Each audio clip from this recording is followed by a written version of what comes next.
নমস্কার বন্ধুরা, আজ আমরা জানব ধনু রাশির জাতক ও জাতিকাদের 11 এপ্রিল থেকে 16 এপ্রিল পর্যন্ত দিনগুলি কেমন যাবে। এই গ্রহ বিন্যাস অনুযায়ী ধনু রাশির জাতক বা জাতিকাদের জন্য বর্তমান সময়টি অত্যন্ত বৈচিত্র্যময় এবং শক্তিশালী একটি অধ্যায় হতে চলেছে। তৃতীয়ভাবে রাহুর অবস্থান আপনার আত্মবিশ্বাস এবং সাহসকে কিন্তু বহুগুণ বাড়িয়ে দেবে, যার ফলে নতুন কোনো ঝুঁকি নিতে বা কঠিন সিদ্ধান্ত নিতে আপনি দ্বিধা করবেন না।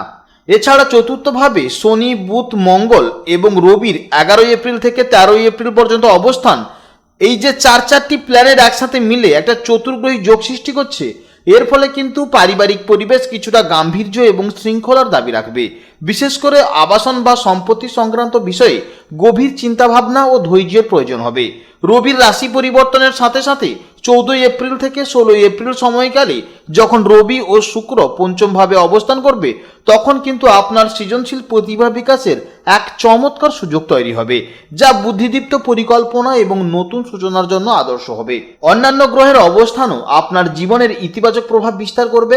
সপ্তমভাবে বৃহস্পতির শুভ দৃষ্টি আপনার সামাজিক যোগাযোগ এবং অংশীদারি ব্যবসার বিশ্বস্ততা ও সমৃদ্ধি নিয়ে আসবে। নবমভাবে কেতুর অবস্থান আধ্যাত্মিক চেতনার উন্মেষ ঘটানোর পাশাপাশি আপনাকে কিন্তু গতানুগতিক চিন্তার বাইরে গিয়ে জীবনকে দেখার এক নতুন দর্শন দান করবে। সব মিলিয়ে গ্রহের এই জটিল কিন্তু শক্তিশালী সমীকরণ আপনার কর্মক্ষমতা বৃদ্ধি করা এবং সঠিক রণকৌশল অবলম্বনের মাধ্যমে সাফল্যের শিখরে পৌঁছাতে সাহায্য করবে। ধনুরাশির মানুষেরা কিন্তু জন্মগতভাবেই স্বাধীনতা প্রিয় হয়। এরা কোনো গণ্ডির মধ্যে আটকে থাকতে পছন্দ করে না। নতুন নতুন জায়গা ভ্রমণ করা এবং অজানাকে জানার প্রতি কিন্তু এদের প্রচুর আগ্রহ থাকে। এরা কিন্তু খুব ঠোঁট কাটা স্বভাবের হয়ে থাকে, অর্থাৎ যা সত্য মনে করে তা কিন্তু সোজাসুজি বলে দেয়, যার ফলে অনেক সময় অন্যেরা এদের ভুল বোঝে। কিন্তু এদের মনে কোনো প্যাঁচ থাকে না। যে কোনো কঠিন পরিস্থিতিতেও এরা আশার আলো খুঁজে পায়। এদের ইতিবাচক মনোভাব চারপাশের মানুষকেও আনন্দিত রাখে। হাসি খুশিতে থাকা এদের অন্যতম বড় গুণ। বৃহস্পতির প্রভাবে এরা কিন্তু বেশ বুদ্ধিমান এবং দার্শনিক মনোভাবের অধিকারী হয়। এরা জীবনের গভীর অর্থ খুঁজতে ভালোবাসে এবং আধ্যাত্মিক বা তাত্ত্বিক আলোচনা করতে কিন্তু ভালোই পছন্দ করে। আগুনের মতো তেজ থাকায় এদের মধ্যে অনেক সময় ধৈর্যের অভাব দেখা যায়। দ্রুত ফলাফল পেতে গিয়ে এরা মাঝে মাঝে তাড়াহুড়ো করে ভুল সিদ্ধান্ত নিয়ে ফেলে। অন্যের বিপদে এরা কিন্তু সবার আগে এগিয়ে যায়। এদের মন কিন্তু খুবই বড় হয় এবং কাউকে সাহায্য করার ক্ষেত্রে এরা কিন্তু দ্বিধাবোধ করে না। এরা সারা জীবন কিছু না কিছু শিখতে চায়। বই পড়া বা নতুন নতুন দক্ষতা অর্জনের প্রতি এদের সহজাত আকর্ষণ থাকে। এরা কিন্তু একসঙ্গে অনেকগুলো কাজ খুব ভালোভাবে করতে পারে। এটাই হচ্ছে এদের প্রধান বৈশিষ্ট্য। তো বন্ধুগণ, আপনারা মনোযোগ সহকারে ভিডিওটি দেখতে থাকুন। আশা করছি অনেকটা উপকৃত হবেন। ভিডিওটি ভালো লাগলে অবশ্যই লাইক করবেন, আপনজনদের সঙ্গে আজকের ভিডিওটি শেয়ার করবেন। প্রত্যেকটি কাজকর্মের ক্ষেত্রে ভগবানকে স্মরণ করে চলুন। মন থেকে ভালোবেসে একটিবার কমেন্টে জয় শ্রীকৃষ্ণ রাধে রাধে লিখে যান। মাত্র একবার কমেন্টে জয় শ্রীকৃষ্ণ রাধে রাধে লিখতে হয়তো আপনাদের খুব বেশি সময় লাগবে না। মনে রাখবেন, ভগবানের জন্য দেওয়া সময় কখনোই বৃথা যাবে না। যারা মুসলিম দর্শক বন্ধু রয়েছেন, কমেন্টে ভালোবেসে মহান আল্লাহর নামটি লিখে যাবেন, কিংবা যারা খ্রিস্টান দর্শক বন্ধু রয়েছেন, আপনারা পরমপিতা যিশু নামটি লিখে যাবেন। তাছাড়া আপনারা যাকে বিশ্বাস করেন, যে দেবতাকে ভালোবাসেন, তার নামটাই কমেন্টে লিখে যাবেন, কারণ ঈশ্বর এক এবং অদ্বিতীয়, কেবলমাত্র নাম ও রূপটাই আলাদা। তো চলুন আজকের আলোচ্য বিষয়ে যাওয়া যাক। এরপরে জানবো কর্মজীবনের সম্পর্কে। ধনুরাশির জাতক ও জাতিকাদের জন্য বর্তমান গ্রহবিন্যাস কর্মজীবন ও ব্যবসা ক্ষেত্রে কিন্তু অত্যন্ত শক্তিশালী একটি ভিত তৈরি করছে। আপনার তৃতীয়ভাবে রাহুর অবস্থান আপনার সাহস ও ঝুঁকি নেওয়ার ক্ষমতা কিন্তু বহুগুণ বাড়িয়ে দেবে, যার ফলে আপনি কর্মক্ষেত্রে কিন্তু অসাধ্য সাধনে সক্ষম হবেন। বিশেষ করে যোগাযোগ মাধ্যম, অনলাইন মার্কেটিং, ফ্রিল্যান্সিং এবং টেকনিক্যাল বা আইটি সেক্টরে যারা কাজ করছেন, তারা কিন্তু এই সময়ে দ্রুত উন্নতি লাভ করবেন। চতুর্থভাবে শনি, বুধ ও মঙ্গলের সংযোগ নির্দেশ করছে যে যারা রিয়েল এস্টেট, অটোমোবাইল বা কনস্ট্রাকশন কিংবা জমি কেনা বেচার সাথে যুক্ত, তাদের জন্য কিন্তু লাভের অঙ্ক বৃদ্ধির দারুণ সম্ভাবনা রয়েছে। আপনার পঞ্চমভাবে রবি ও শুক্রের প্রভাবে সৃজনশীল কাজে কিন্তু অভাবনীয় সাফল্য এনে দেবে। তাই ডিজাইনিং, আর্কিটেকচার, মিডিয়া প্রোডাকশন এবং শিল্পকলার সাথে যুক্ত ব্যবসায়ীরা কিন্তু নতুন কোনো বড় প্রজেক্ট হাতে পেতে পারেন। যেহেতু সপ্তমভাবে বৃহস্পতির শুভ দৃষ্টি রয়েছে, তাই যে কোনো ধরনের পার্টনারশিপ বিজনেস কিংবা অংশীদারি বিজনেসে কিন্তু ভালো লাভ দেখা যাচ্ছে। এছাড়া পরামর্শদাতা এবং আমদানি রপ্তানি বা বিদেশের সাথে যুক্ত ব্যবসায়ের অভূতপূর্ব সাফল্য আসার যোগ রয়েছে। এছাড়া নবমভাবে কেতুর উপস্থিতি আপনাকে গতানুগতিক ধারার বাইরে গিয়ে আধুনিক ও ডিজিটাল পদ্ধতির ব্যবসায় কিন্তু মনোযোগী হতে উদ্বুদ্ধ করবে, যা আপনার পেশাদার জীবনে কিন্তু দীর্ঘমেয়াদী উন্নতি এবং স্থিতিশীলতা নিশ্চিত করবে। ধনুরাশির এই শক্তিশালী গ্রহবিন্যাস বেকার এবং যারা দৈনিক আয়ের উপর নির্ভরশীল তাদের উভয়ের জন্য কিন্তু নতুন কর্মসংস্থানের দিশা দেখাচ্ছে। তৃতীয়ভাবে রাহুর অবস্থান বেকারদের জন্য কিন্তু অত্যন্ত ইতিবাচক। এটি আপনার মধ্যে এমন এক জেদ এবং উদ্যম তৈরি করবে যা আপনাকে নতুন কোনো কাজে যুক্ত হতে সাহায্য করবে। বিশেষ করে ডেলিভারি সার্ভিস, টেকনিক্যাল কিংবা ছোটোখাটো এজেন্সির কাজে কিন্তু দ্রুত সুযোগ আসতে পারে।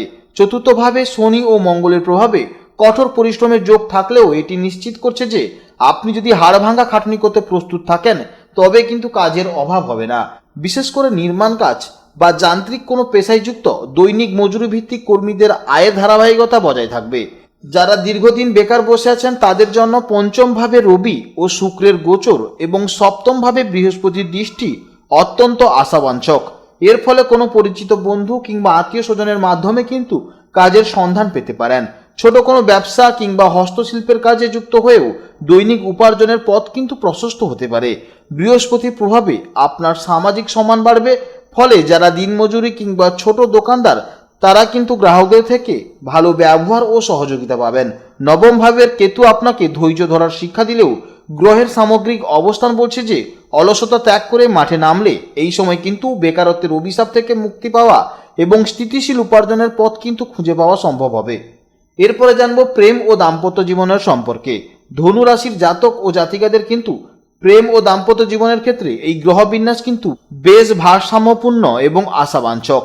সপ্তম ভাবের বৃহস্পতির শুভ দৃষ্টি আপনার সম্পর্কের ক্ষেত্রে কিন্তু একটি রক্ষা কবচ হিসেবে কাজ করবে। যারা দীর্ঘদিনের তিক্ততা বা ভুল বোঝাবুঝির মধ্যে দিয়ে যাচ্ছিলেন তাদের সম্পর্কে নতুন করে স্থিতি ও মাধুর্য ফিরে আসবে। জীবনসঙ্গীর সাথে ধর্মীয় কোনো সুন্দর স্থানে ভ্রমণের যোগ তৈরি হতে পারে যা আপনাদের পারস্পরিক বন্ধনকেও আরও গভীর করবে। অবিবাহিতদের জন্য বিয়ের কথা এগোনোর এটি অত্যন্ত প্রশস্ত সময়। বিশেষ করে কোনো জ্ঞানী ব্যক্তি কিংবা আত্মীয় মধ্যস্থতায় কিন্তু আদর্শ জীবনসঙ্গী পাওয়ার সম্ভাবনা প্রবল দেখা যাচ্ছে। প্রেমের ক্ষেত্রে পঞ্চম ভাবের রবি ও শুক্রের অবস্থান অত্যন্ত রোমান্টিক একটি পরিবেশ তৈরি করবে।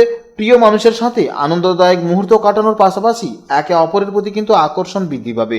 যাদের অনেকদিন ধরে সমস্যা চলছিল কিংবা নিজেদের মধ্যে একটা উদাসীনতা ভাব চলছিল, এবার কিন্তু রোমান্টিকের সময় দেখা যাচ্ছে। তবে চতুর্থভাবে শনি ও মঙ্গলের উপস্থিতি নির্দেশ করছে যে ঘরোয়া কিংবা পারিবারিক কোনো ছোটোখাটো বিষয় নিয়ে প্রিয়জনের সাথে সাময়িক মতভেদ হতে পারে। তাই তর্কে না জড়িয়ে ধৈর্যের সাথে পরিস্থিতি সামলে দিলে বৃহস্পতির প্রভাবে কিন্তু শেষ পর্যন্ত সম্পর্কের শান্তি বজায় থাকবে। যারা সিঙ্গেল আছেন তাদের জন্য কিন্তু নতুন কোনো সম্পর্কের সূচনা হওয়ার প্রবল যোগ রয়েছে, যা ভবিষ্যতে একটি স্থায়ী রূপ নিতে পারে। আপনার আন্তরিকতা ও স্পষ্টবাদিতা সম্পর্কের ভিতকে কিন্তু আরও মজবুত করতে সাহায্য করবে। এরপরে জানবো শিক্ষা জীবনের সম্পর্কে। ধনু রাশির শিক্ষার্থীদের জন্য এই গ্রহবিন্যাস অত্যন্ত শুভ এবং সাফল্যের ইঙ্গিত দিচ্ছে। আপনার পঞ্চম ভাবে রবি ও শুক্রের অবস্থান মেধা ও সৃজনশীলতাকে কিন্তু এক নতুন স্তরে নিয়ে যাবে। এর ফলে যারা চারুকলা, ফ্যাশন ডিজাইনিং কিংবা যে কোনো সৃজনশীল বিষয় নিয়ে শিক্ষার্থী তারা কিন্তু এই সময় বিশেষ কোনো স্বীকৃতি বা পুরস্কার পেতে চলেছেন, কিংবা যারা কম্পিউটার রিলেটেডও কাজ করছেন তাদের কিন্তু ভালো ফল দেখা যাবে। এছাড়া রবির প্রভাবে আপনার আত্মবিশ্বাস বাড়বে, যা কঠিন কোনো প্রতিযোগিতামূলক পরীক্ষায় আপনাকে কিন্তু অন্যদের থেকে এগিয়ে রাখবে। অর্থাৎ এই সময় যদি কোনো কম্পিটিটিভ এক্সামও থাকে সেখানেও কিন্তু আপনি ভালো ফল পাবেন। চতুর্থভাবে বুধের উপস্থিতি আপনার স্মৃতিশক্তি ও যৌক্তিক চিন্তাভাবনাকে কিন্তু যথেষ্ট উন্নত করবে। তবে সেখানে শনি ও মঙ্গলের সহাবস্থান থাকায় পড়াশোনার মাঝে মধ্যে মনোসংযোগে কিন্তু ব্যাঘাত বা আলস্য আসতে পারে। তাই রুটিন মাফিক চলা এই সময় কিন্তু অত্যন্ত জরুরি। যারা উচ্চশিক্ষার জন্য বিদেশে যেতে ইচ্ছুক বা গবেষণামূলক কাজে যুক্ত তাদের জন্য কিন্তু সপ্তম ভাবে বৃহস্পতির দৃষ্টি এবং নবম ভাবের কেতুর অবস্থান দারুণ সহায়ক করবে। বড় কোনো শিক্ষা প্রতিষ্ঠানের ভর্তি সুযোগ কিংবা স্কলারশিপ পাওয়ার পথ কিন্তু যথেষ্ট প্রশস্ত হতে পারে। অর্থাৎ আপনার কঠোর পরিশ্রম এবং গ্রহের এই অনুকূল অবস্থান আপনার শিক্ষা জীবনে একটি শক্তিশালী ভিত তৈরি করতে কিন্তু সাহায্য হবে। এরপরে জানবো স্বাস্থ্য জীবনের সম্পর্কে। ধনু রাশির জাতক ও জাতিকাদের জন্য স্বাস্থ্যের দিক থেকে কিন্তু এই সময়টি মিশ্র প্রভাব নিয়ে আসতে পারে। আপনার চতুর্থভাবে শনি, বুধ ও মঙ্গল থাকার ফলে আপনার বুকের সংক্রমণ, ঠান্ডা লাগা কিংবা হজমের সমস্যার সঙ্গে সঙ্গে আপনার শরীরে বিভিন্ন জায়গায় কিন্তু বাতের ব্যথা হতে পারে। বাতের ব্যথার সঙ্গে সঙ্গে কিন্তু নার্ভের প্রবলেমও দেখা যাবে। বিশেষ করে বয়স্কদের বাতের প্রবলেম দেখা যাবে। এছাড়া যারা যুবক আছেন তাদের কিন্তু নার্ভের সমস্যা দেখা যাবে। এছাড়াও শনির প্রভাবে দাঁতের ব্যথা, কানের ব্যথাও কিন্তু দেখা যেতে পারে। এছাড়া সপ্তমভাবে বৃহস্পতির শুভ দৃষ্টি থাকায় কোনো দীর্ঘমেয়াদী রোগ থেকে দ্রুত আরোগ্য লাভের সম্ভাবনা প্রবল দেখা যাচ্ছে। বৃহস্পতি আপনার জীবনী শক্তি বজায় রাখতে এবং মানসিক প্রশান্তি দিতে ঢাল হিসেবে কাজ করবে। একই সাথে পঞ্চম ভাবে রবি ও শুক্রের অবস্থানের কারণে আপনার মাথা ব্যথা, মাথা যন্ত্রণা, অ্যাসিডিটি এবং অক্সিজেন ফ্লাকচুয়েশনের সাথে সাথে আপনার স্কিনের যে কোনো অ্যালার্জি প্রবলেম দেখা যেতে পারে, কিংবা আপনার কিডনির প্রবলেম দেখা যেতে পারে। মেয়েদের বিশেষ করে পিসিওডি কিংবা গাইনোলজিস্ট বিষয়ে কোনো সমস্যা দেখা যেতে পারে।